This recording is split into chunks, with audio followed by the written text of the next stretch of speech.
Well, we have got people streaming in. So I'll wait a few seconds as people continue to gather before we dive in officially. Perfect day to talk about some great issues. Anybody in job transition, I know resumes is a big one. So if you want a few tips on that, you are in the right place. For my job transition, that was a big challenge. I often joke that if you talk to 5 different people, you'll get 12 different opinions as to what your resume, as to how it should be put together. And I remember finding it very frustrating that I just wanted somebody to just tell me how to do it. I'll do it. I just want to do it right. And the problem is I found out there is really no right way to do it. There's a lot of options of right ways. It's just figuring out the best right way for you. And Harry will have great insight for that. So if that has been a challenge for you in your job transition, getting a resume put together the right way for you, Harry will, you're in the right spot. This will be great. So people continue to stream in, but let's get things kicked off. Good morning, Crossroads Nation. My name is Skip Nelson. I am a financial advisor with 𝙍𝙚𝙨 Financial and one of the many volunteers here to bring you Minnesota Crossroads. We are thrilled to have you this morning. It's a beautiful day, summer day. We have to take advantage of those as we can, right? They're very limited, at least in Minnesota. We certainly appreciate the nicer days. It's no flurries in the forecast, so I think we're safe. Should be nice, but hopefully can get out and enjoy it a bit. Enjoy it while we can. But it's great to have you here this morning. We're so excited about the information we have to share.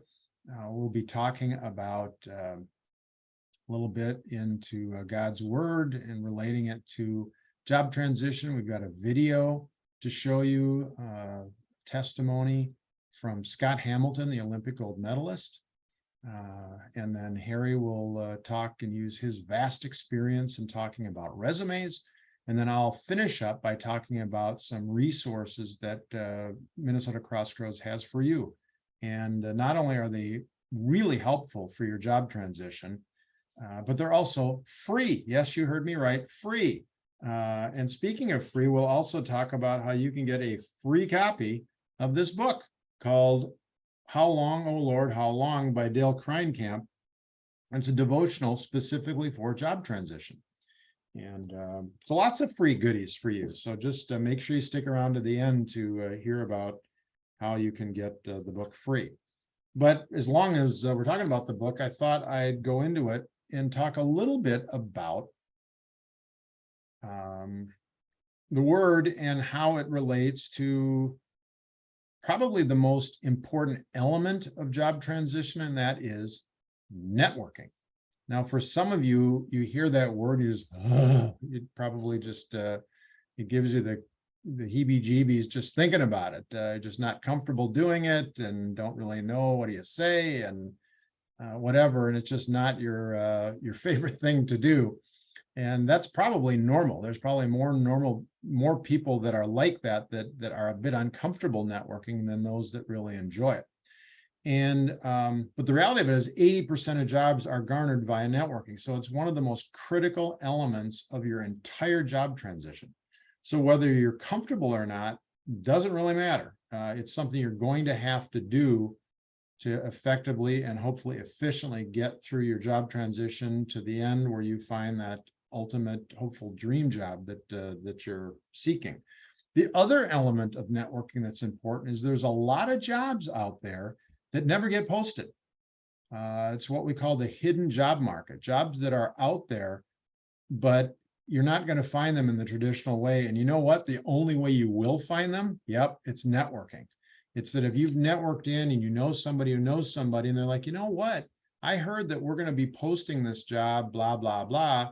Why don't you talk to Sally and she can give you the details. And so you get in before the thing is even publicly known that it's going to be available. So a lot of reasons that networking is critical. But I wanted to relate a passage that you're probably very familiar with, Matthew 13:3-8, when we talk about sowing seeds. And Jesus was talking about sowing seeds of God's word, but it really also applies to networking too. And the passage said, and Jesus told many things in parables, saying, a farmer went to sow his seeds. As he was scattering the seeds, some fell along the path, and the birds came and ate it up. Some fell in rocky places where it did not have much soil. It sprang up quickly because the soil was shallow, but when the sun came up, the plants were scorched, and they withered because they had no root. Other seeds fell among thorns, which grew up and choked the plants. Still others seeds fell on good soil, where it produced a crop, 160 or 30 times what was sown. And so the bottom line is, whether it's in God's word or in networking and job transition, it's all about sowing seeds. And some of the seeds in the meetings are going to be effective and helpful, obviously right away. Other times they're like, geez, that didn't seem to do a whole lot at all. Some will be productive, some won't. Some that you don't think are productive will become productive. That the connection that you made maybe isn't evident at the time, but will become so. So my prayer for you is that you, A, will lean into God's word in your job transition, but B, really focus on networking and sow those seeds, because you never know which ones are going to take root and really grow and be productive for you and which ones aren't. It's a numbers game, and so make sure you're out there maximizing networking in your job search. Let's dive in to the video.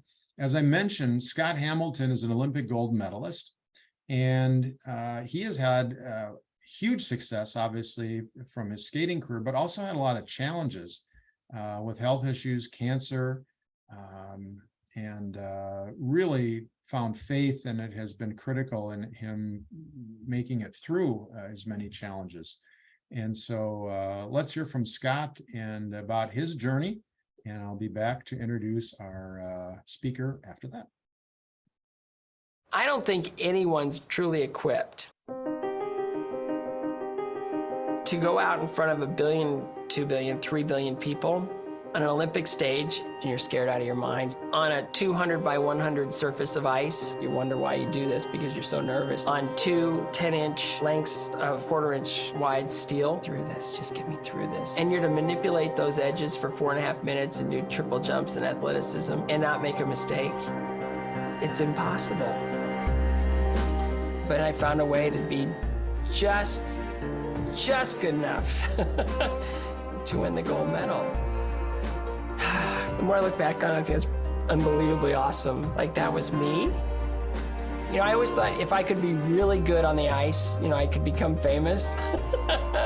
I think I'm probably more known for my health problems now than I am for anything I ever did on skates.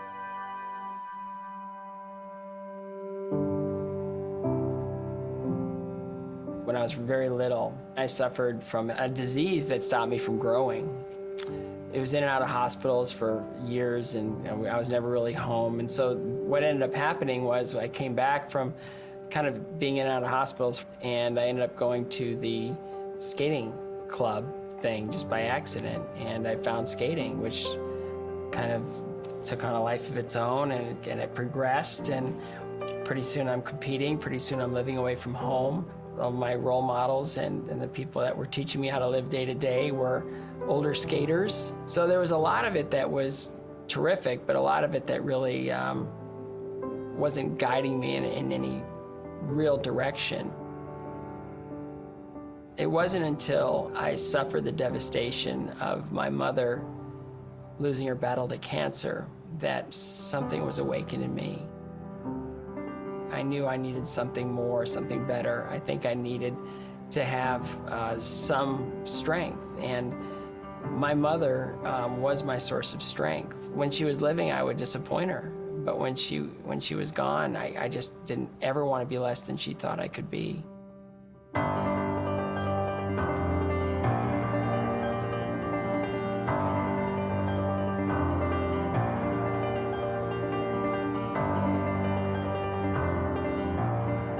I was happy to just work. I was happy to just entertain. I'd do well, and I think that was good enough. Skating had given me life as a child, and it given me, kind of a strength as an adult. But what was about to happen really changed my life forever.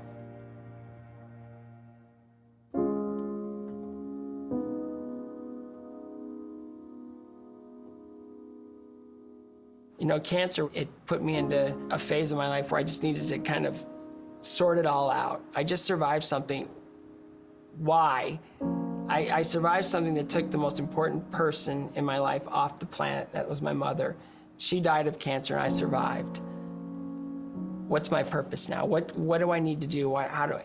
And a big part of that dust settling was getting with Tracy. And she brought me to the church. She took me to a minister, a man named Ken Durham. And the first thing he said to me, which was extraordinary, was he goes, you have to understand that Christianity is a faith of history. These things actually happened. And I go, okay, that's a good starting off point. And just study what has happened and see how that resonates in your own life. And it grew. It just sort of, it's like, okay, I get it. When you survive testicular cancer and you want to start a family, you don't know what the issues are going to be. And I prayed that I would someday become a father. Tracy and I, we got engaged and married.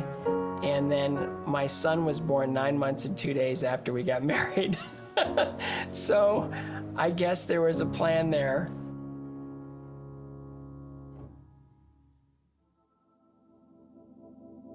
I thought I paid my health dues when I had cancer, but this was a whole nother issue. I have a brain tumor. How do I tell my wife? And we have a 14-month-old son. How do I tell my wife that I have a brain tumor? I'd just gotten the news an hour before. I met them at the hotel, and she goes, what's going on? And I said, I have a brain tumor. And she took my hands, and without hesitation, she just started to pray.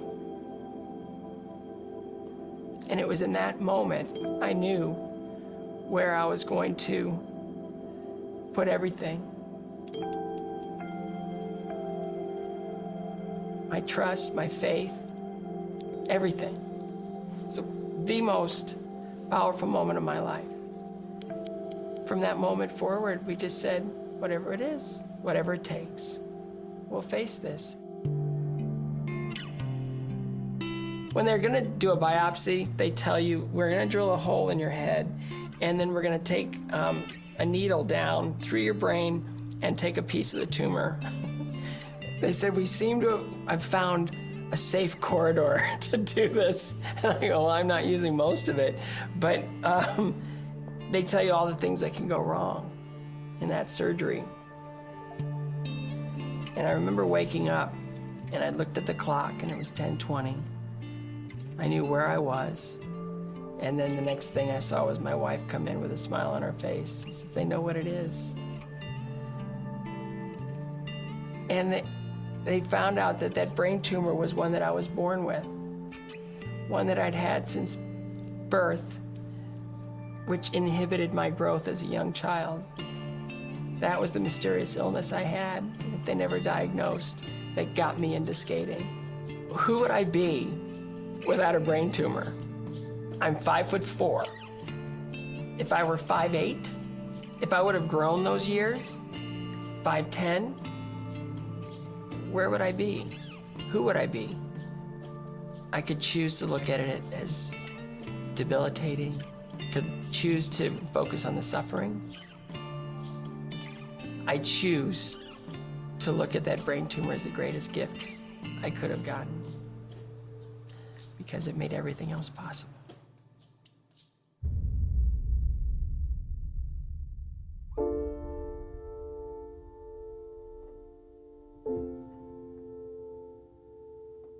I didn't see past it this time.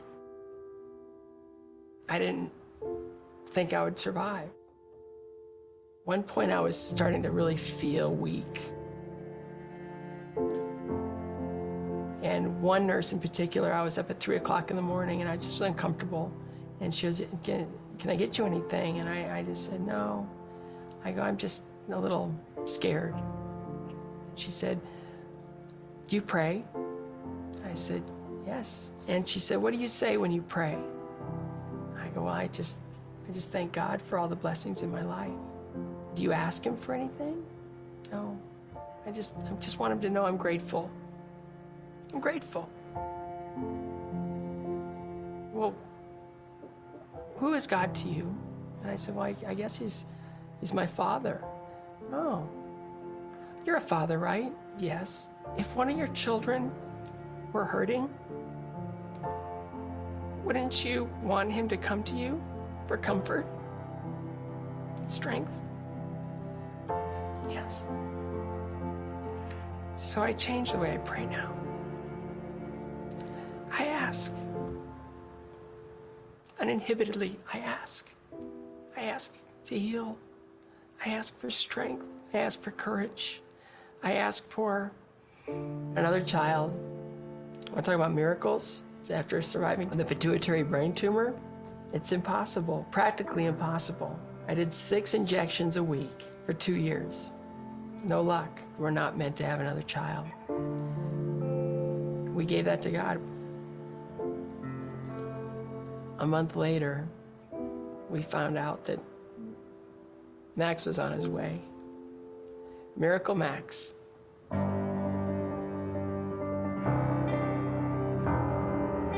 When I look back and I see all those little moments in my life where I needed a great deal of strength, I understand that through a strong relationship with Jesus, you can endure anything.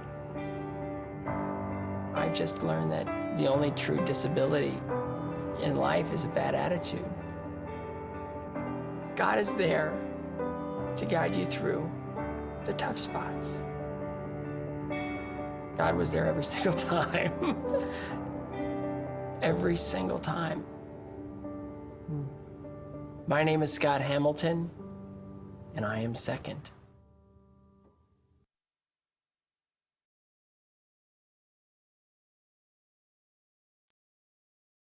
Wow. I certainly had seen Scott Hamilton, remember him as a skater, but really had no idea. What a story.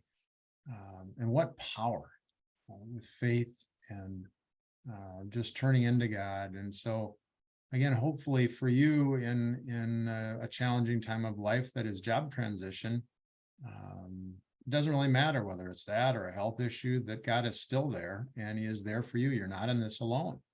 And so please make sure that you don't go it alone. You know, turn into him and talk to him about fears and about worries and certainly give thanks to the blessings, which is also important, but also turn to him and ask him for things that you need, because he's there and he will provide.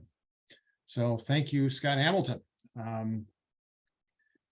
So next, we move on to our presenter.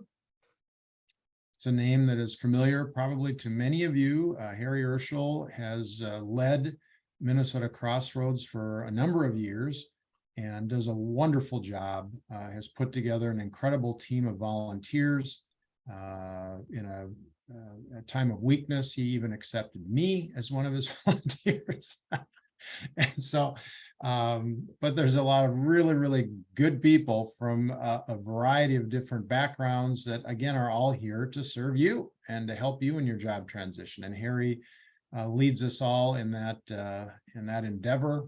He does a wonderful job when in the B job, when he's not leading Minnesota Crossroads. He's an executive recruiter with Hanson Beck and has done that for many, many years, placing senior executives in positions and finding the right person to fit the right job. And obviously a huge part of that is resumes. And he's read probably one or two in his 30 years, or one or two couple million. So I can think of nobody better to help you and your job transition through this incredibly critical area of putting together your resume. So I will turn it over to Harry, and he will take you through this for about an hour or so. And then after that, again, I'll come back and go through resources that Minnesota Crossroads has for you in your job transition and tell you about how you can get a copy of the book. So other than that, good morning, Harry, welcome. And we're excited to hear what you have to say. Thanks, Skip. Appreciate it. And I really appreciate you. He says, in my moment of weakness, I allowed him, but the reality is we were privileged to get Skip to be able to help serve. And Skip has done so much. You know, as in any volunteer organization, you have people that help, and I'm grateful for every one of them. We have over 40 people that volunteer with Crossroads in one way or another, but there's always within that a smaller group of people that really are in it, that they're all in, that they are always willing to help no matter what comes up, that they are willing to serve in whatever capacity is needed at the moment, that they're always there and just have a passion for what we do. And Skip is definitely at the top of that list. I'm just so grateful for everything he does and his constant willingness to just say yes to whatever the need is. And, you know, a lot of times we put him on the spot. So thanks, Skip. And I'm glad to be here.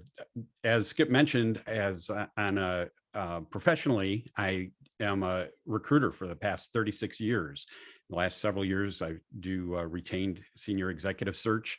And over that period of time have seen a few resumes. I have no idea how many, but it's definitely thousands and thousands. And seen the good, the bad, and the ugly, right? And as you are trying to put one together, you know, we'll talk about a lot of different aspects of that, but you know, there's no one size fits all answer on resumes. Everybody's got different backgrounds and careers, and needs to be able to show that off in the best possible way for them. And so certainly there are best practices that translate across all resumes, and we'll talk about that. And the biggest thing I think is to think about how resumes get reviewed and what happens on the receiving end when you send your resume through an application system or email it to somebody.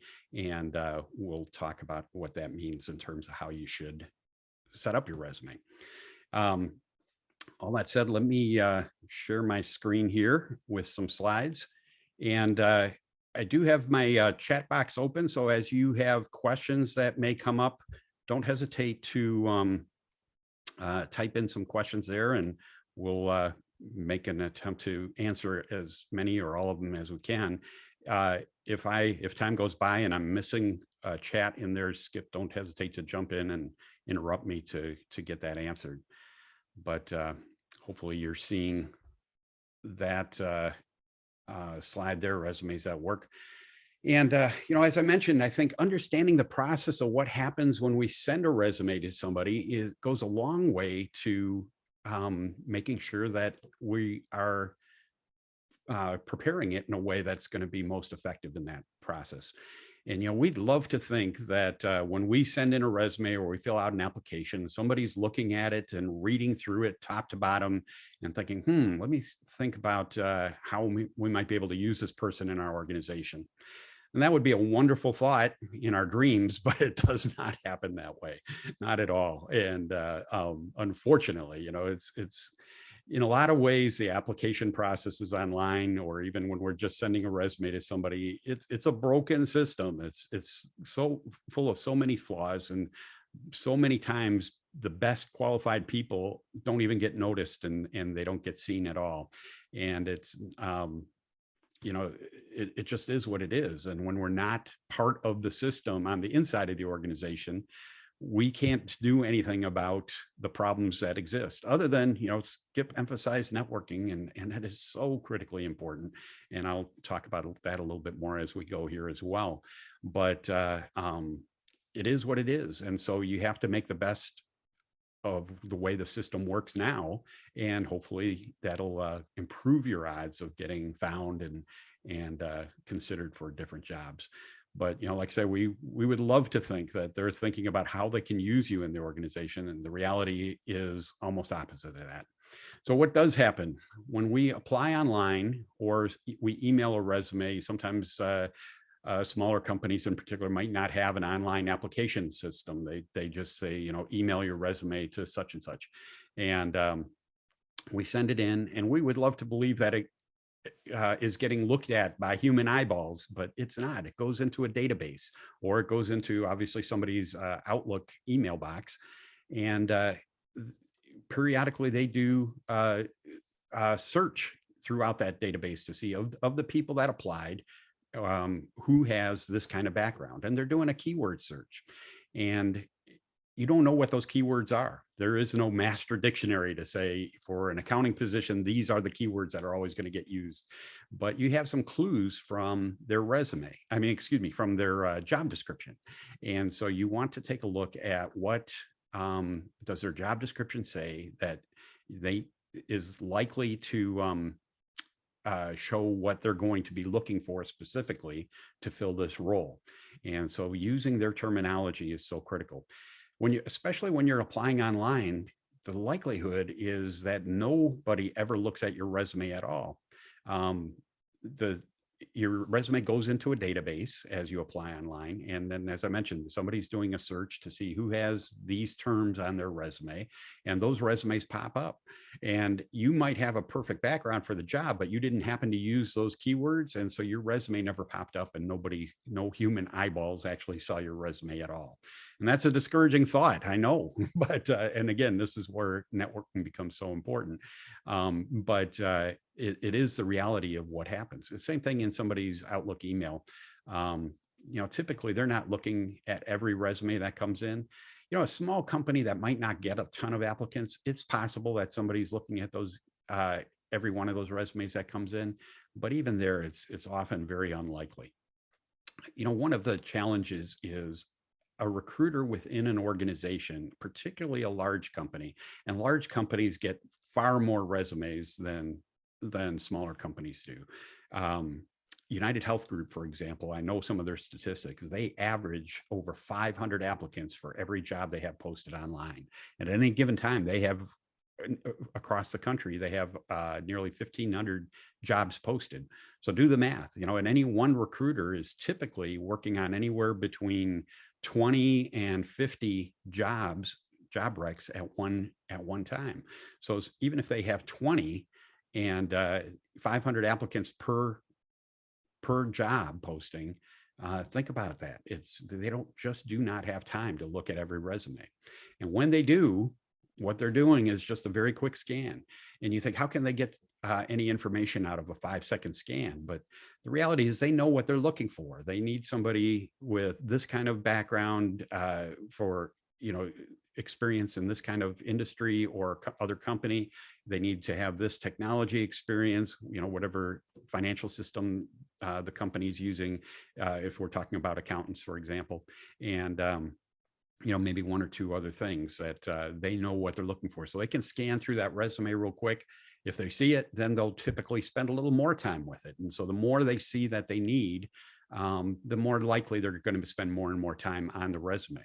But if they scan down, in 5 seconds and they're not seeing anything that they want to see, they move on. There's always more resumes to look at. And if they run out of applicants online, they can go to LinkedIn, they can go to Indeed, they can go to all kinds of other resume databases. And so there's never a shortage of resumes to look at.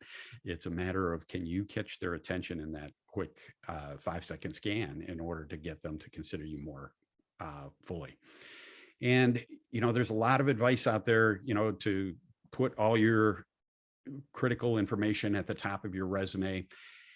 And there's nothing wrong with that, but there are studies that have been done. And in fact, in the last few years with technology, there's been multiple studies where they actually track, they worked with literally thousands of recruiters and track their eyeballs to see where are they looking at a resume first and what order do they go to things on resume.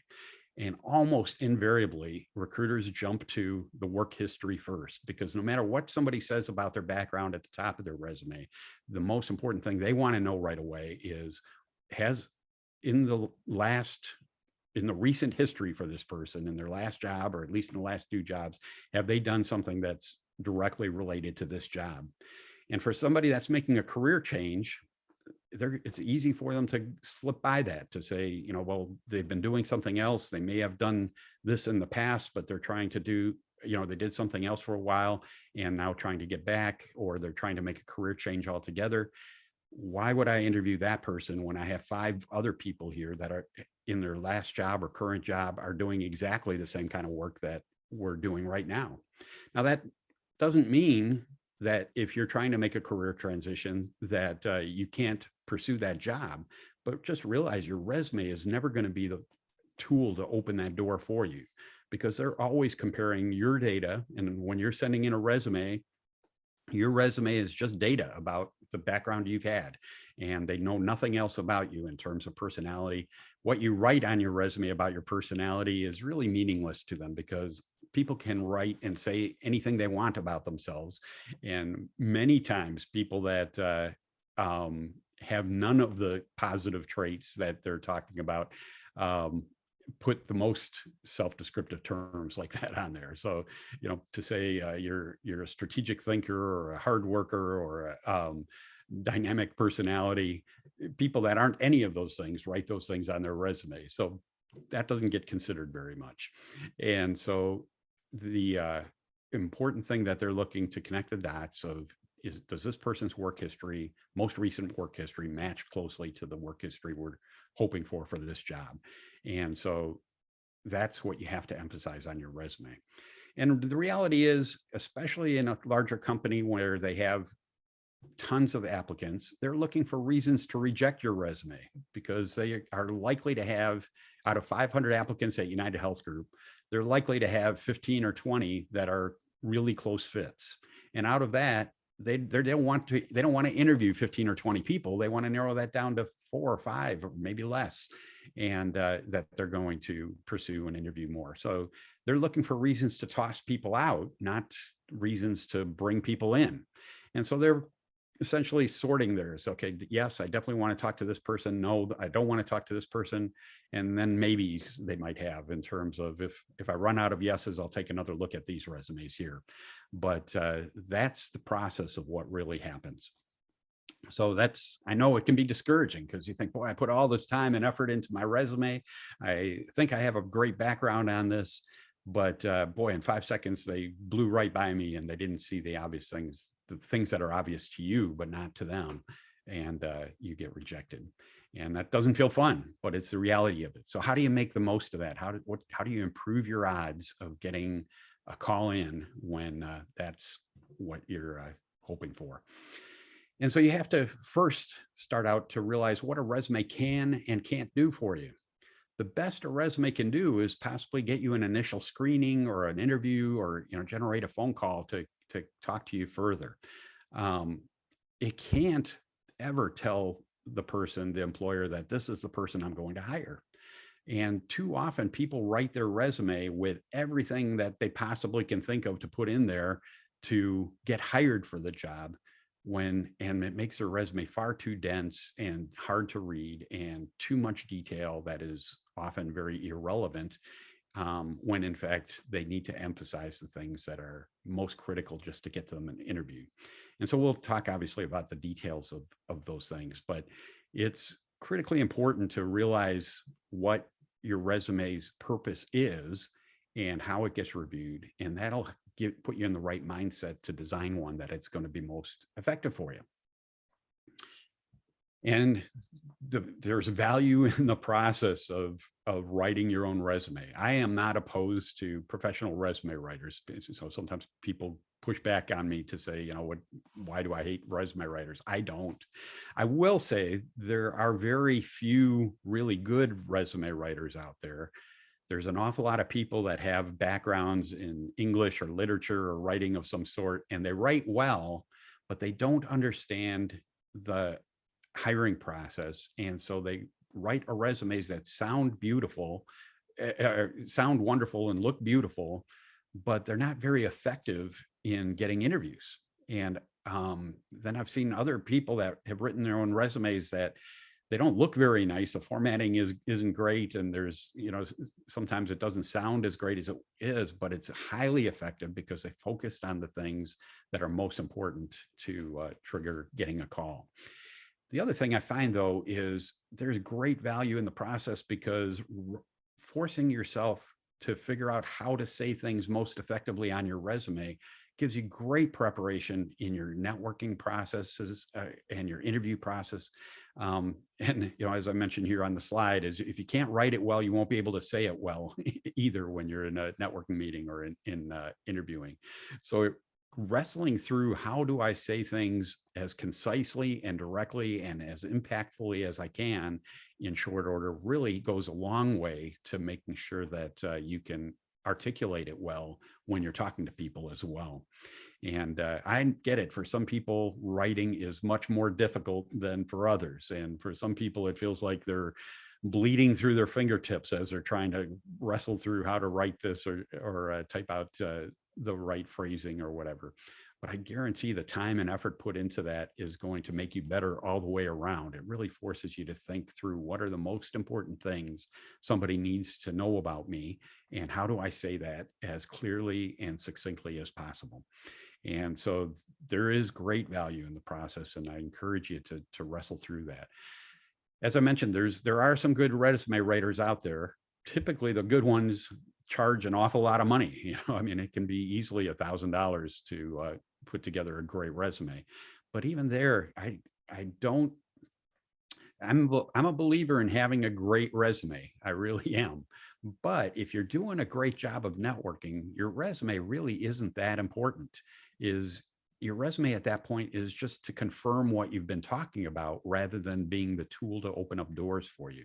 And if you don't have the right background for a particular job, no resume is going to be able to overcome that for you.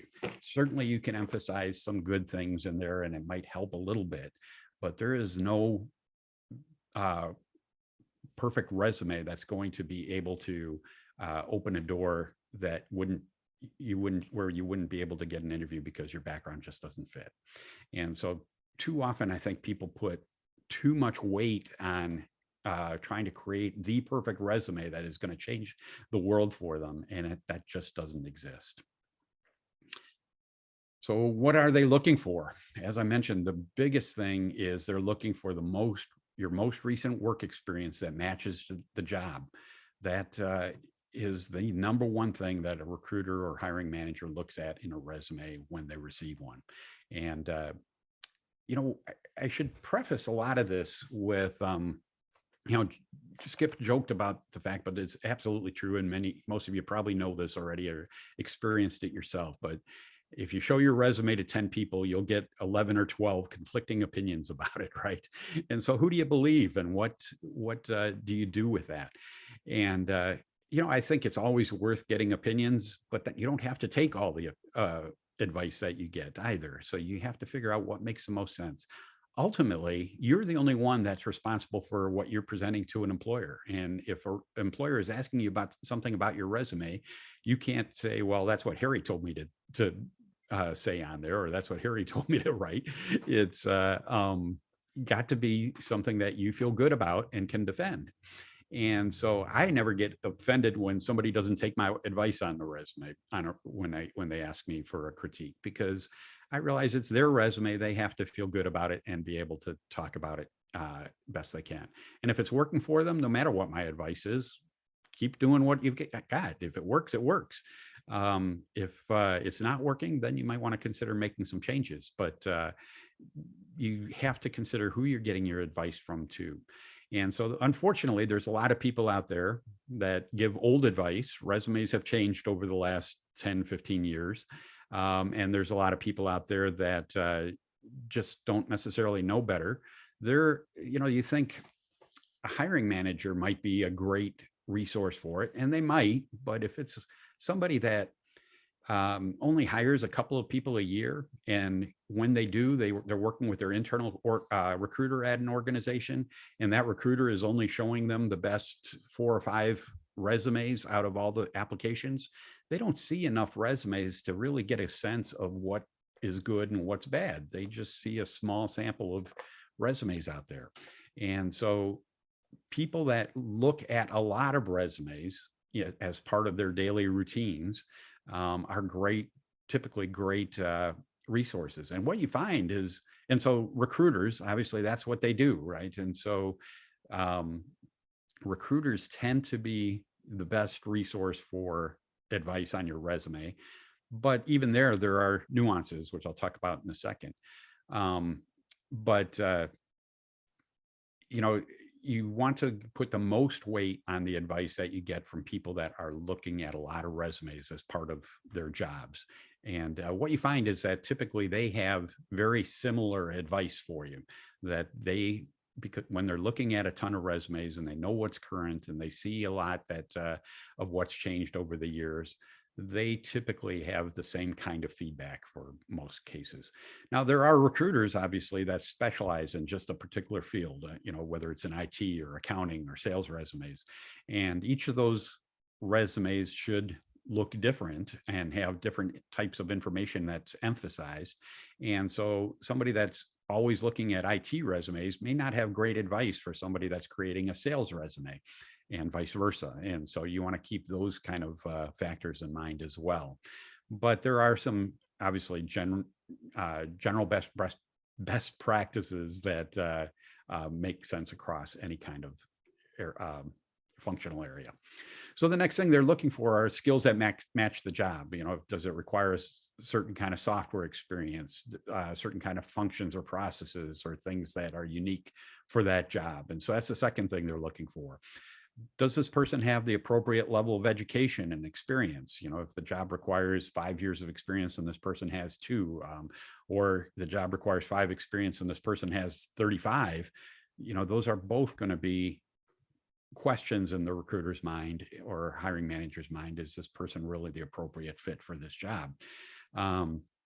Track record of growth and responsibility. And this is a key point I think sometimes people make or miss, is that when someone is considering a resume, they're trying to figure out 2 things. One is, does this person have the right experience for the job? Obviously, have they done the same kinds of work? Have they gotten the experience on the right systems or processes that they need for this role? But the other part of it is this person good? Do they have any sense of accomplishment or achievement in their career? Have they grown in their areas of responsibility? Have they developed over the years and learned things? There's recruiters talk about, there are some people that have 10 years of experience, and then there's other people that have 1 year of experience that they've repeated 10 times, that they've never really grown. They've never learned anything else. They've done the same thing over and over again. And best candidates are going to be able to show that they've grown, and it doesn't mean necessarily grown in title. You might have been in the same job the entire time, but is there any proof that you've accomplished things and learned more, gained more responsibility in that role, gained more ability to achieve more as you've been through that process? And so those are the things they're looking for. What have you done, and are you good at what you've done? And so those have to be evident on your resume. Red flags to avoid. It's I think, as much as we'll talk about some best practices, I think there are some poor practices that need to be addressed as well. And one of them is too many pages. One of the things to consider there is, if a recruiter or a hiring manager is doing initially just a quick scan through your resume in a matter of a few seconds to figure out if you're a fit for the job or not, they're not going to flip through a number of pages. And so this isn't a hard and fast rule, but my personal opinion is your resume can be as long as you want, as long as it's 2 pages or less. And the point with that is, in 5 seconds, they're not going to get to a 3rd page. And you might point out wonderful things there and state things very effectively. But if they don't read it, they don't see it, they don't read it, it has no impact at all, and it's not going to help you. And so this is true in terms of long paragraphs and too much detail as well. Avoid long paragraphs or long sentences at all costs, because they just don't get read. You know, we'd like to think that at some point in the process, somebody's reading your resume from top to bottom, reading through every word. And I won't say that that never happens. There are some hiring managers that occasionally you come across that do want to read everything on there, but I guarantee it's extremely rare. I would say 95% or more of hiring managers or recruiters never actually read the whole resume. They're just constantly scanning up and down and picking out key information of what they want to talk about, or what they're looking for the job. And so a long paragraph or a long sentence may say wonderful things, but again, if they don't read it, it has zero impact for you. And so the more you can write in, as I call it, short substantive sound bites is better. You don't actually have to write in complete sentences. You can just put in a phrase that gets a point across very succinctly and effectively.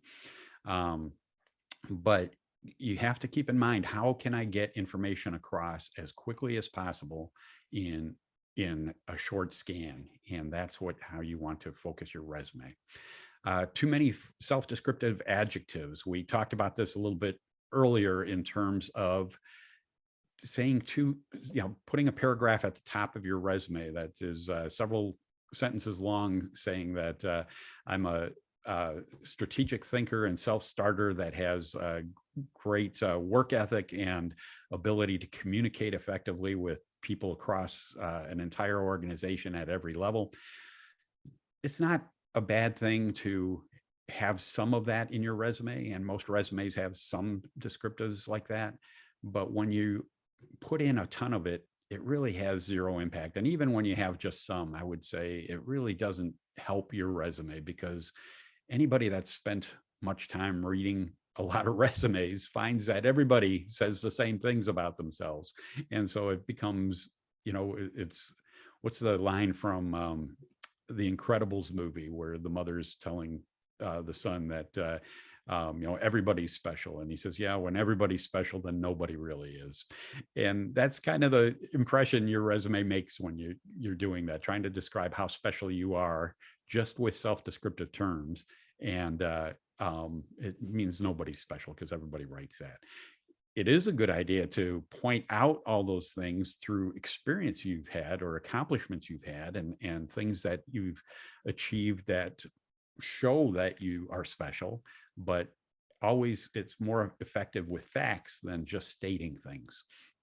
And so be limiting, or be conservative in how much you try to describe yourself.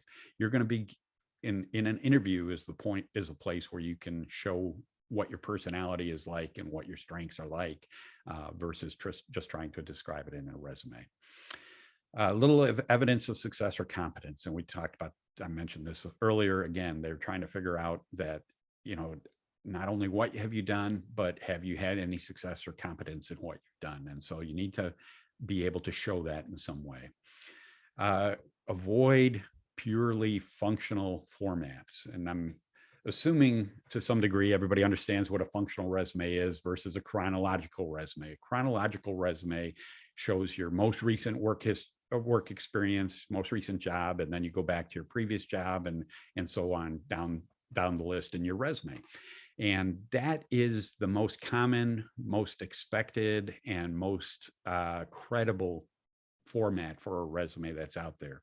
It's not to say you can't use a functional format to some degree, but it has to always include your work history as well. There are people that try to put forth a functional resume without any career history in it. And then it just raises all kinds of questions is, has this person actually done any of this, or did they just say they think they can do it? And they want to see evidence. And so being able to show where you have gotten different experiences is critically important in this process as well. And then sour grapes. And it is amazing to me. And I'll show you, I think maybe the next slide, we'll get to it in a moment, but what people write in their resumes that just show emotional baggage that they're carrying, and or bitterness they have on previous jobs or managers. And you want to avoid that at all costs. It's just amazing how people sometimes don't realize the things that they say in their resume and how it's perceived by somebody else. So you want to be very careful of that. Have somebody you trust and knows will give you frank feedback to read through your resume and get the impressions from them of how they see it. And a big thing is typos, misspellings, or poor grammar. If you this isn't universally thought of the same way, but there are a lot of hiring managers and recruiters that if they see a typo or misspelling or bad grammar in your resume, that they're just going to move on and discard it. Because if the resume is supposed to represent your best presentation of yourself for a particular job, then, and you've got mistakes in that, then it raises the question of what's your average work like, and so this is supposed to be your best step forward. And so be very careful about it. Back 25, 30 years ago, when people weren't using, Microsoft Word or some word processing tools for their resumes, and you typed it up on a typewriter and then took it to a print shop or a copy shop and ran off of 100 copies, and it cost you a bunch of money. And then you realize there's a typo on there. It's like, oh. And I think back then there was a little more tolerance for mistakes because they realize, it's a big deal to have to redo a resume after all that. But obviously today with word processing, you can fix anything immediately and you should be able to catch it. And in fact, spell check and grammar check through Microsoft Word or other tools does a great job of picking up most of the problems for you. Not everything. And so you got to be careful, it's not necessarily going to fix the different versions of they or their rather. And so you need to be careful that you have those things checked as well. But be very careful that your resume actually is error-free so that that's not the thing that knocks you out of the process. So yeah, here is examples that have come off of actual resumes over the years, and be careful of stuff like this. I'll give you a moment here to read through some of these on your own.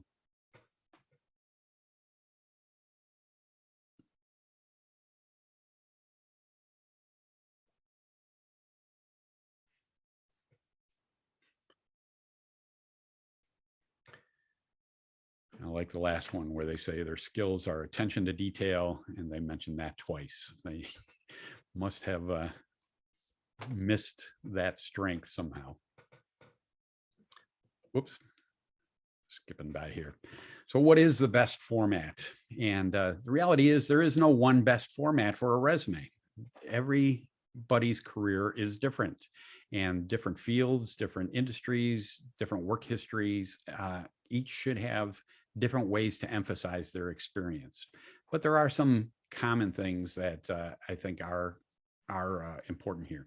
When I talk about different formats and things to emphasize. So as an example, if in an IT resume, with the technologies you've worked with are critically important. And so, whether you list different technologies under each job you've been in, or whether you have a technologies section on your resume, the different tools and systems and processes you've used are critically important. They want to know your level of experience in each of those things. And so that's got to be emphasized. If you're pursuing a sales career, those things aren't necessarily very important. What is important in a sales career, the elephant in the room question for a salesperson is, what results have you had in the past? Can you sell? You know, you might talk about the processes and the types of products you've sold or services, and different things that you've done, but can you actually close deals? And so you have to emphasize the results and give metrics in a sales resume. If you're an accountant, there's, you know, a number of things you want to emphasize, but if you're a graphic artist, you can, you know, an accountant resume ought to be pretty conservative looking.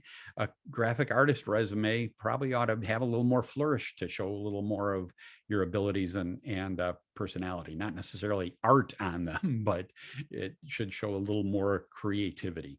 And so there is, again, no one size fits all format that works. And so, you know, Microsoft Word and other tools out there will have resume templates, and it's fine to start or look at something like that.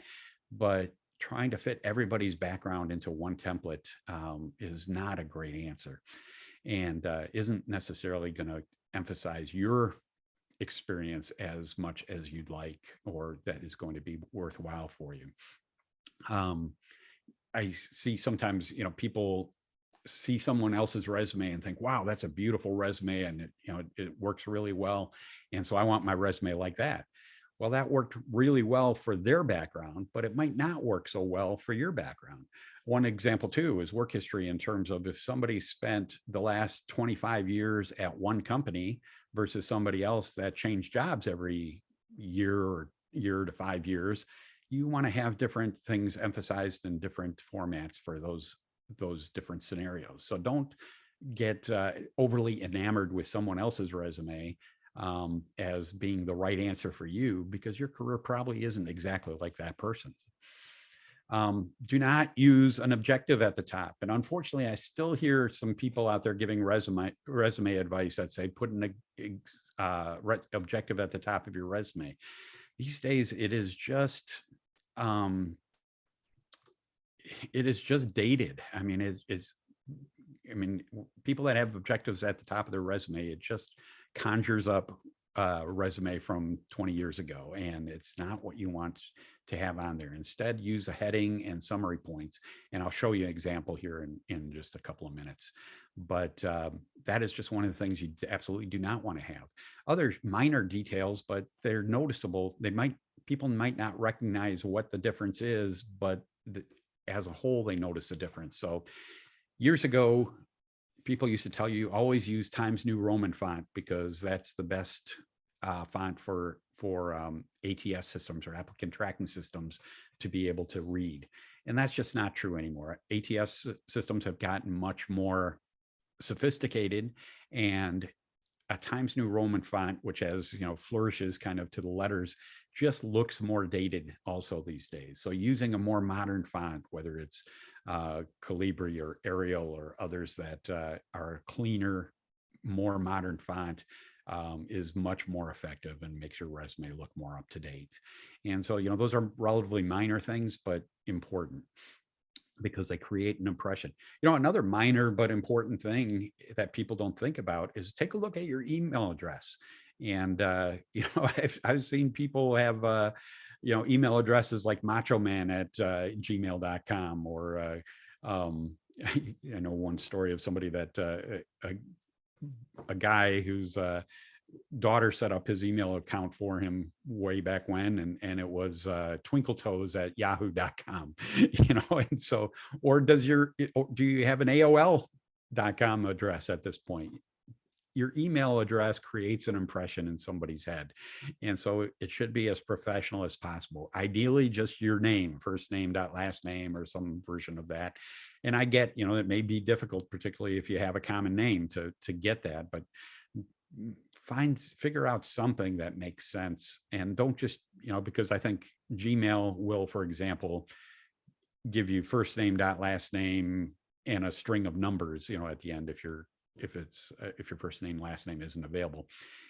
But that doesn't create a great impression either. So get creative, try out a lot of different things to make something that is simple and professional for you to use. But your email address does create an impression about you, and most people never think about it. So be careful with that. Never get gimmicky. So this was much more common when people would actually physically mail a resume to you. And I used to get resumes that were on purple paper or were perfumed in some way, or I've had resumes where I pull it out of the envelope and sparkle falls out everywhere. I had resumes with pop-ups in them or pictures or all kinds of things. And that's obviously less common because we don't mail resumes anymore these days. But, don't use wingding fonts. Don't put emojis on your resume. Don't get overly creative. People think, well, that'll help my resume get noticed more or be more memorable. And it is, but not memorable in a positive way that'll get you the job. I still remember some of those gimmicky resumes I've gotten, and I remember them, but they didn't get those jobs because it just creates a less than professional image. And that's not what you're after. You want to present the most positive professional image that you can when you're applying for a job. Somebody's asking preferred font size where resumes are electronic these days and can be zoomed in and out. Yeah, nobody's going to zoom in and out of your document. And if they are, then it's probably going to hurt your chances rather than help. I would say the smallest you want to go is 10 point. And I'd say even that is sometimes too small. It'll vary depending on your font. I don't remember which ones are which now, but some fonts, a 10 point appears bigger than other fonts do. So you want to take a look, is it visually relatively easy to read? I'd say a 10 or 11 point is generally a good size. 12 points starts taking up too much real estate. And so you want to be conscious of how much space your wording takes on your resume, because you want to fit it onto your 2 pages or less. And so there's no flat answer on that, whether to use a Word document or PDF format. I would say in most cases, a Word document is best because that's easiest for systems to kind of integrate into their system.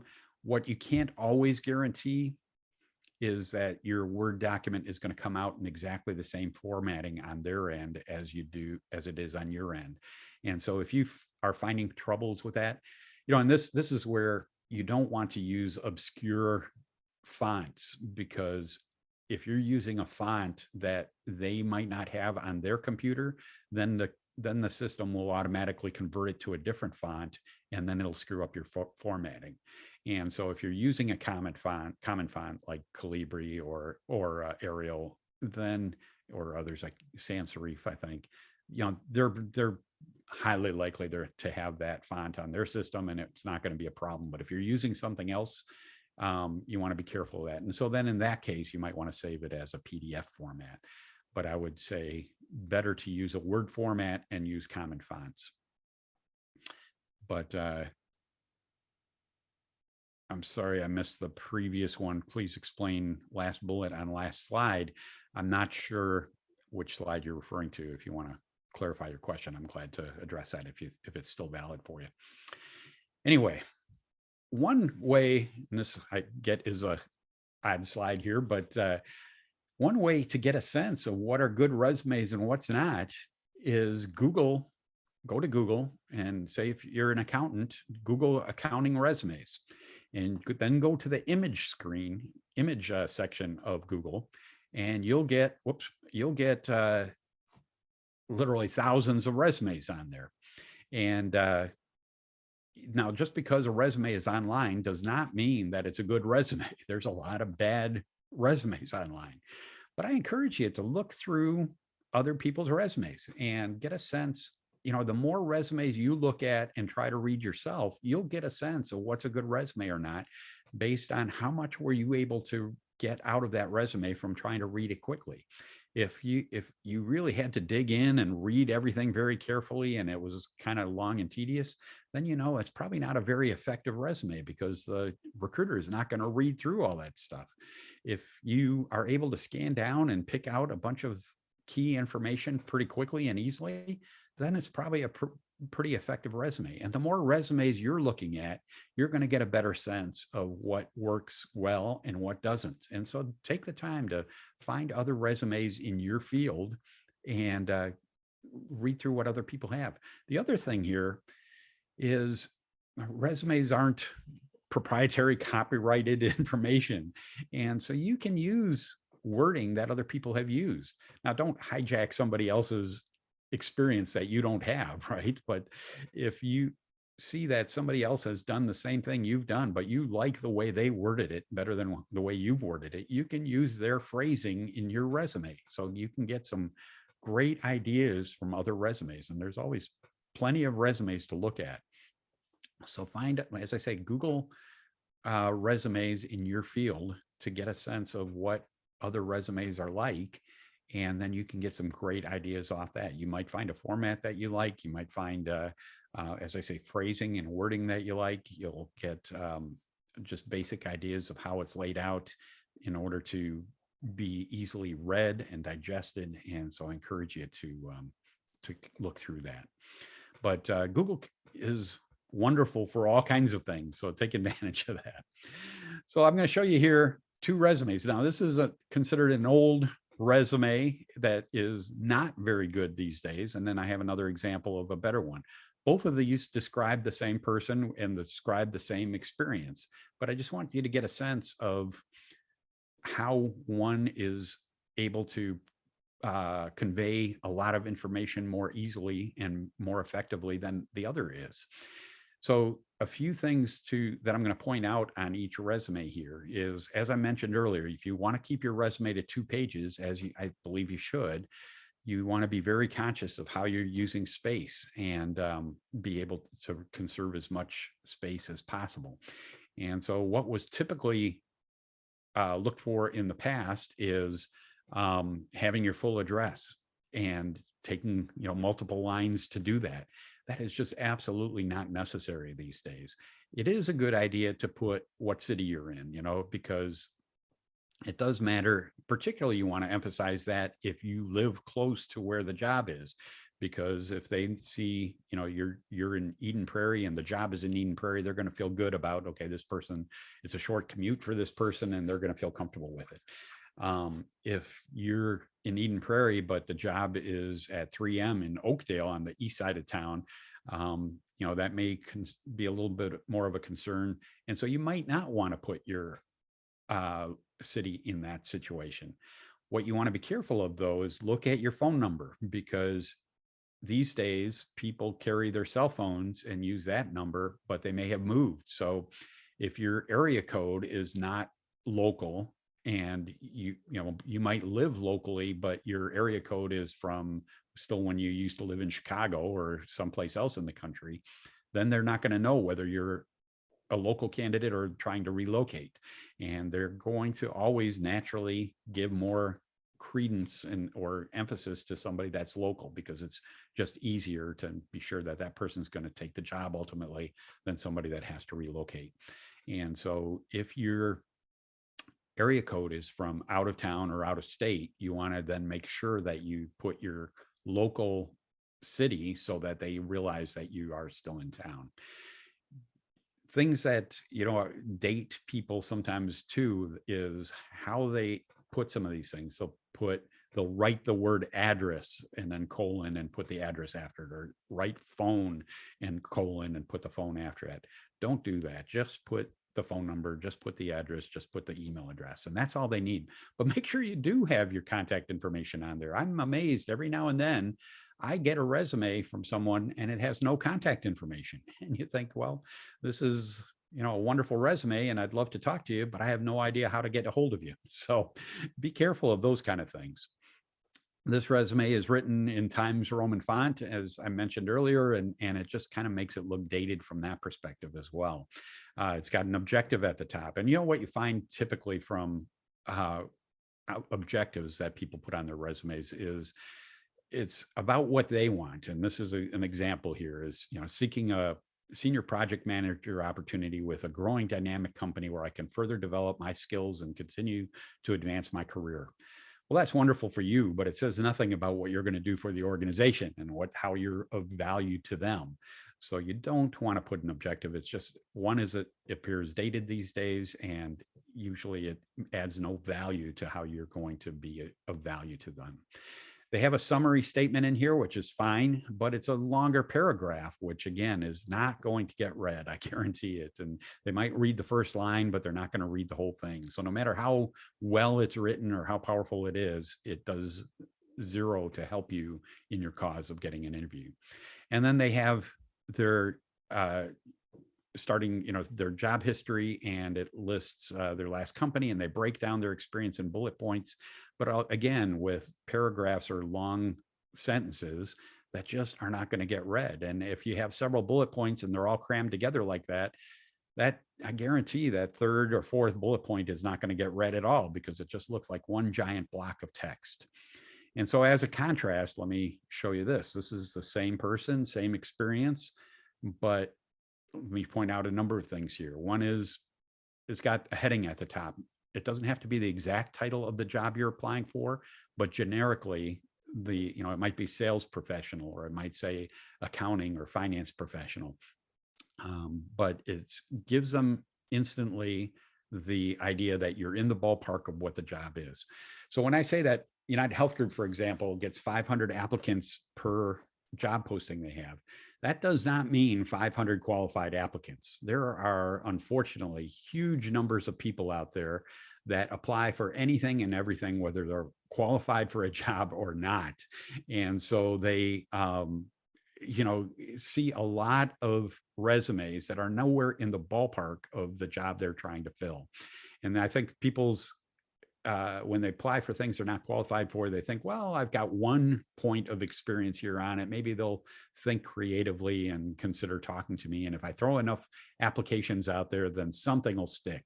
And I hear people all the time that say, I've applied for 200 or 400 jobs and have gotten no responses. Well, yeah, you're applying for all kinds of jobs that are not appropriate or that you're not qualified for compared to other applicants. And so again, you can still pursue jobs that are not a great fit, but it's only going to be because you've talked to somebody, they see the value you can bring to an organization, they see how you might match their culture, and so they're willing to overlook some of the experience shortages.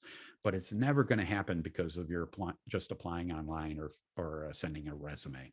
And so you have to be careful to make sure that you're emphasizing the most important things and have as much of it as possible. So anyway, putting a heading on your resume instantly tells them, okay, you're in the ballpark of what we're looking for, so I'll read on. Having a short summary statement at the top is perfectly fine, but again, keep it short, 1 or 2 lines.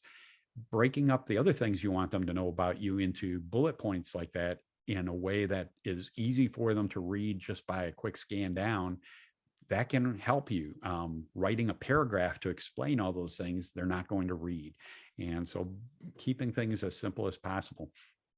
Going further on the resume, putting white space in between bullet points, it gives you a much better chance that they're going to notice and read more of your bullet points rather than cramming them all together and making it look like one giant block of text. Another great technique you can use is bold facing certain words and or phrases within your bullet points to connect the dots with the requirements on the job description. So think about what are the most important things they need to know about my background to see that I'm a fit for this job, and just boldface those things. So if the job description said, manage teams of 10 people or more, managing budgets of $500,000 and above, and having experience with agile frameworks, boldfacing just those words is a great way for those things to pop out as they scan down the page. And so this is where customizing your resume for each job you're applying for really goes a long way to improving your odds of getting an interview and getting more interest. Putting your bullet points in a different order, or only including those bullet points that are most applicable to the job, improves your odds in that way as well. So I know people that have 4 or 5 page resumes that have every possible bullet point that they might want to have an employer know about. And then when they're actually applying for a job or sending a resume to somebody, they assemble a resume with just the most applicable ones for that particular job or for that particular company, so that they have a 5-page master resume that they start with, and then assemble a resume that is only 2 pages, but has the most important things in there. And so that way you don't have to reinvent the wheel every time you're customizing a resume for a job. You might still want to change some of the wording.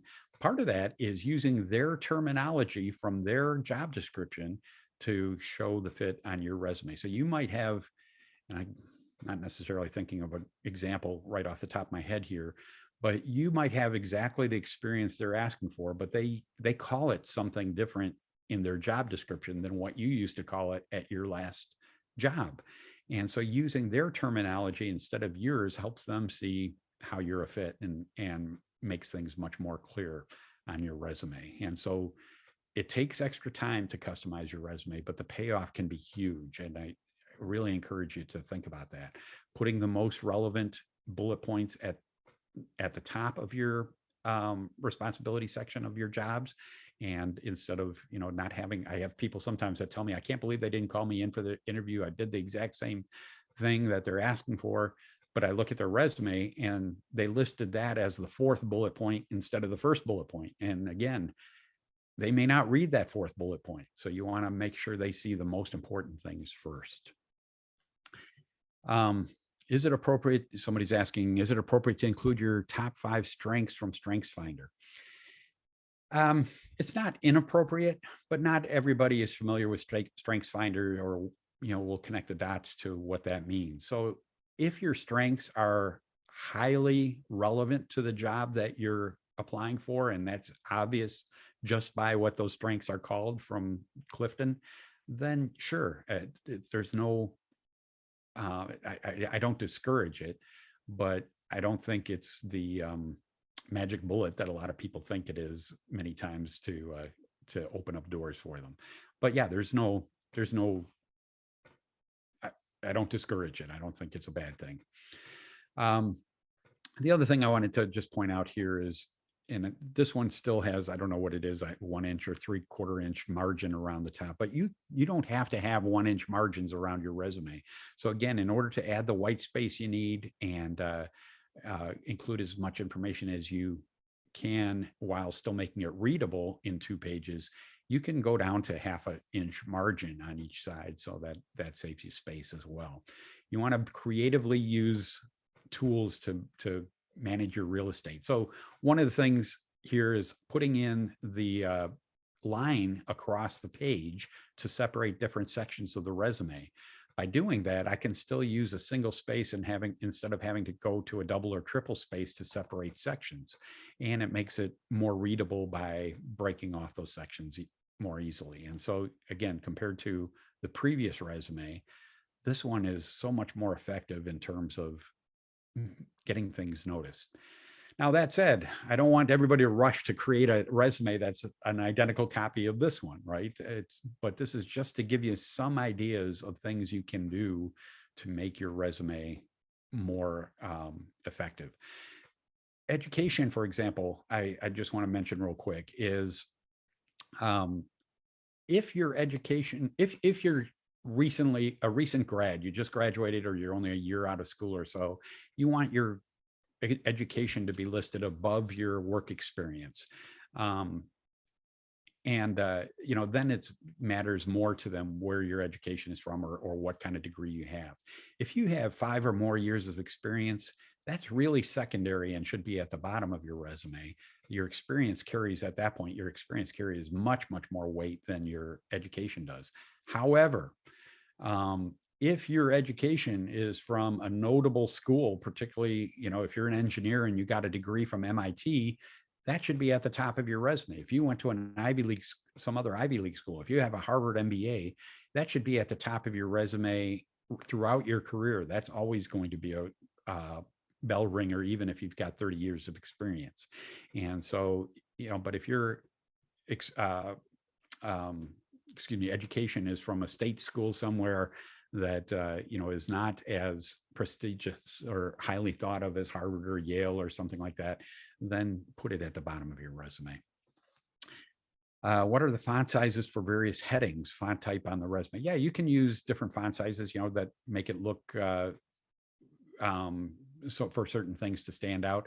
I would not change the font size necessarily in the middle of a sentence, but you know, just using boldface instead. But there's no flat answer of what these font sizes should be, but you know, see what looks effective on your resume as you're creating it. But you can have different font sizes.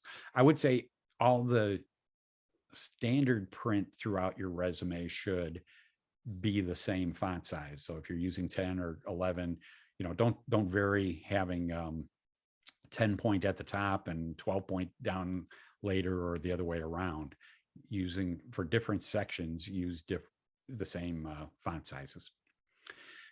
So Susan Whitcomb has written many job search books. One of them is called The ABCs of a Good Resume, and you can find that on Amazon.com. There's a lot of good advice in there. But one of her things that she talks about is for ABCs is accuracy, honest facts about your responsibilities and achievements. Don't embellish, obviously don't add things that you haven't done or overinflate your achievements. It will come out in the interview process, and then your credibility looks damaged at that point. So keep it accurate, be honest about your facts. Brevity, short substantive lines beat paragraphs every time. And as I mentioned, I like short substantive sound bites versus long paragraphs. It just helps get things across more quickly and easily. And C, for clarity, connect the dots between your experience and the job. That's the most important thing, is they have to be able to see quickly and easily that you have the relevant experience for their job. And if you keep these things in mind, it'll dramatically improve your odds of getting a call for an interview. And that's the goal. They're not going to decide to hire you from your resume. They're going to decide whether they want to talk to you further or not. And so hopefully that helps. We're out of time here. I can take another moment or so, a couple minutes for questions. I think I addressed all the ones that are on here. If you have another question, feel free to type it into the chat. Otherwise, I'll turn it back to Skip here. But I hope that was helpful for you and gives you some ideas of how you can look at your resume differently. And maybe it just needs some tweaks. Maybe it needs more major revisions than that. I also would say, though, keep networking. You can pursue jobs much more effectively by networking, and then your resume is secondary, as I said. So while I believe in having a good resume, don't put too much emphasis on trying to have a perfect resume. And your resume should always be a work in progress. You can always find better ways to say things, and you can change it up, you know, day by day as you figure out how to improve parts of it. Don't take 3 weeks to form the perfect resume and then think you have it, because I guarantee a few days later you're going to figure out that, oh, this isn't the way I like it, and so now you got to change it again, and that's okay. Constantly be changing. Cover letter. I'm glad somebody asked. I forgot about mentioning this.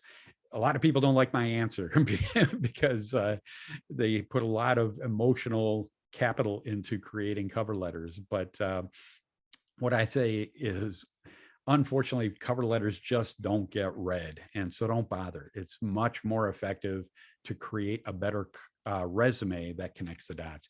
If you're using a generic resume and then try to connect the dots in a cover letter, you're going to lose almost every time, because the cover letters just don't get read, and so they're not going to see the connections in between you and the job. They're going to rely on the resume. Even if they like to see a cover letter, generally, if your resume shows you're a good fit for the job, they're not going to not call you because you didn't send a cover letter. If your resume doesn't fit, no matter what you say in your cover letter, it's not going to persuade them to bring you in, because I guarantee they're going to have other resumes that do fit the job. And so I'd say don't bother with a cover letter. The exception is, a lot of times nonprofit organizations like them, academia likes them if you're applying to the University of Minnesota or another academic institution. And so for the most part, don't be concerned with cover letters. Concentrate on the resume. Good question. Thanks for bringing that up. And I know there's a number of other people that give opposite advice. I respect their opinions, and you have to always decide what makes the most sense and what is right in your situation. So I respect other opinions on that, but that's mine. Any other questions, or Skip? I'll let you take it from there. All right. Well, thanks for the questions. Great questions from Celia and Carolyn and Stephanie and Debbie and all the folks that Ricky. Really appreciate that's what makes it helpful when you ask questions, so we can more customize it to you. And thanks, Harry. What great information. And it's really an opportunity for to benefit from 36 years of experience in placement of senior executives. Harry has incredible experience and shares it in one of the things I'm going to be talking about in the resources of Crossroads. And so thank you so much, Harry. That's just a wonderful and so critical as far as the issues that we face with resumes. And as I mentioned with my own situation, it was one of the biggest challenges I had, because I just, I didn't know. I had started my own company out of college. I'd never looked for a job. And so I had no idea what to do or anything. And you talk to everybody and everybody's got a different opinion. So having your experience and really laying it out like that is so helpful. So great information. So thank you so much, Harry. So I will finish this up by talking about resources that Crossroads has for you in your job search. And there are great resources. Again, I'd never looked for a job, so I didn't have any clue what to do. And I found the resources here at Minnesota Crossroads to be incredible. So I will go through them quickly, but I think you will really find them to be incredibly helpful in your job search. We go through 3 different churches when we're in person, and actually that will be starting again, at least one day a week or one day a month.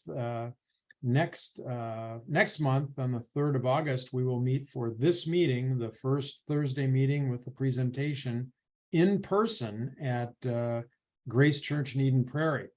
And so we're really excited about getting back at least that one day a month back in person. So if you want to come to this meeting and enjoy the presentation and all, make sure that you show up next month, the 3rd of August at Grace Church in Eden Prairie. It'll be just great to get back together. So hope you can join us. But there's other 2 churches that we also have affiliations with that will not have in-person things at this point, but that's Woodbury Lutheran and North Heights Lutheran. And so both really great churches and great resources also. An excellent resource for you in job transition is www.mncrossroads.com. Fantastic information for you. A lot of resources, job postings, tons of stuff. So you want to make sure and have that easily accessible for you, because there's great stuff on there. And there's also ongoing opportunities at Minnesota Crossroads.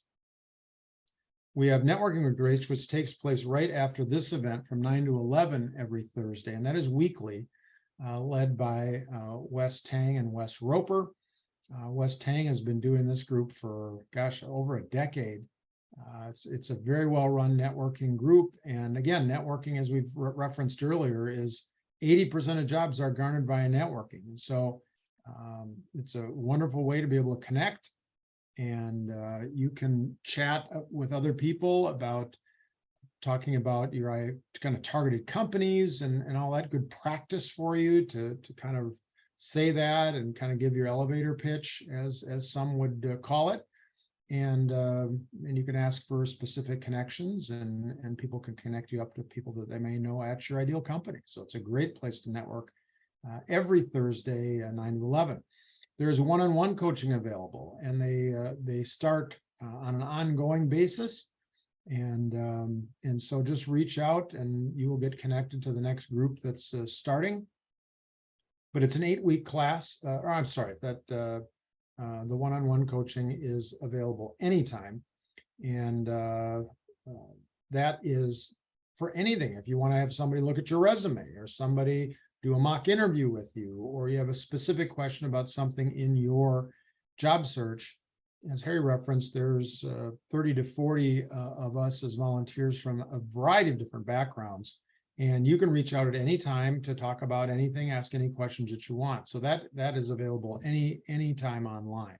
So don't hesitate to reach out for one-on-one coaching.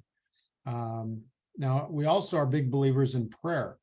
And so if you have a specific prayer request, please reach out with that also. There's a team of people that are praying for you. Even if you don't have a specific request, they are praying for you anyway. And so whether you like it or not, they're gonna pray for you. But if you have a specific request, certainly reach out, and we would be happy to pray specifically for you. And then, as I was referencing earlier, there's also an 8-week class that specifically breaks down pretty much every area of job transition, and everything from attitude to negotiating to targeting companies to networking to resumes to pretty much everything. But you get assigned to a group, and of 3 or 4 others, there's a leader who kind of coaches you through it on all these different areas, and just break it up into 8 one-week meetings. At this point, that too is online, virtual, so it's easy to do and great information. And so you can sign up and see when the next groups are going to be formulated. Also, would highly recommend you join the Minnesota Crossroads LinkedIn group, because again, there are job postings here. There are a lot of times alumni that have been through the program continue to be involved there because they want to give back. And so you can connect with them and ask questions, just things that are on an ongoing basis going on with the Minnesota Crossroads, you will find here in the LinkedIn group. So make sure you sign up for that on LinkedIn. And this is one of my favorite features that Harry added, gosh, a year or 2 ago, I don't even know, but it is a phenomenal resource. Presentations like Harry's today, we do them 3 times a month on a variety of different topics, all job transition related. And so you can go on to the Minnesota Crossroads YouTube page, and almost all of the presentations are captured there for you to watch anytime you want. It is a treasure chest of information and value. Great speakers, authors, you name it, that are available that you can watch whenever you want. So make sure you take advantage of that. Great stuff. And it's available for, again, whenever it's convenient for you. I'm really thrilled that my company, Thrivent Financial, has been a supporter of Minnesota Crossroads for many years. And we continue to do so because we believe in what Harry and the team are doing at Minnesota Crossroads and the value that they provide people in job transition. And again, I personally saw it when I was in transition. So I'm certainly a big believer too. But there's a lot of companies that have such support that make this possible, bringing all these resources to you. One of the things I was asked to do is put together some educational workshops, which I do every Tuesday. And you sign up for them on the same site that you signed up for this program. But a variety of different topics, everything from financial issues specifically in job transition to retirement planning to just a market update with all the craziness going on in the market and what's going on and how long is it going to last and all that.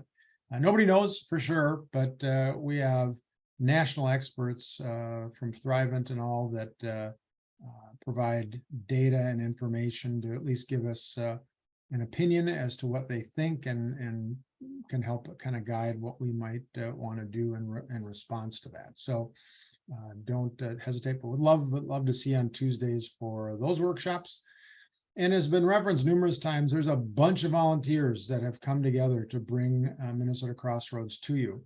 And everybody's got a unique element to share. And so don't hesitate to reach out. There's somebody that has the background or the connection that might be just perfect for you. So don't hesitate to reach out, and we are all here to help you in your transition. As was mentioned, there's the 3 churches that we're affiliated with. They all have in-person, and some still have streaming online services. So if you don't have a church home, don't hesitate to reach out. But a lot of great resources. Hopefully you found them to be so. The last thing I'll mention is the book that I referenced earlier, How Long, O Lord, How Long by Dale Kreinkamp. It's a devotional specifically for people in job transition, and you get a free copy. Just for attending today, there will be one sent to you. And so I can't beat that, right? Free is the best price there is. So you'll get a copy of that, and I think you will find it to be a blessing. I know I certainly have. And prayer and just turning to the Word, I found a great deal of strength, because there's a lot of unknowns in this job transition journey, right? We don't know how long it's going to be. We don't know exactly where we're going to land or what we're going to do.